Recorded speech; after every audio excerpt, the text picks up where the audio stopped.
Okay, here we have number 2, and we again have an equation. I know it's an equation because I have an equal sign. So I'm going to be solving eventually. I have 4 equals g plus 1 as a fraction, so this is all in the numerator over 4. So g plus 1 is being divided by 4. And I think, can I simplify? And I don't have anything I can simplify. And I check to make sure, do I just have one variable? And I do, so that's okay. So this must be a two-step equation. And I think, well, I wonder what I would do first.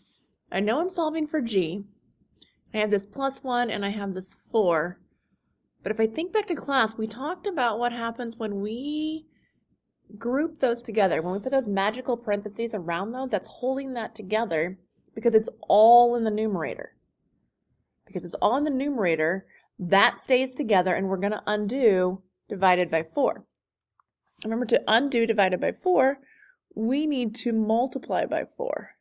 So that's on top. I can extend my fraction bar over. So I multiplied by 4. I'm going to go and do that on the other side so I don't forget. But what does that leave me with? Well, 4 times 4 is 16 equals 4 divided by 4.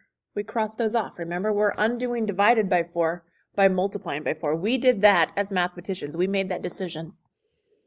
So what's left is g plus 1. Well, now I'm looking. I'm just solving for g.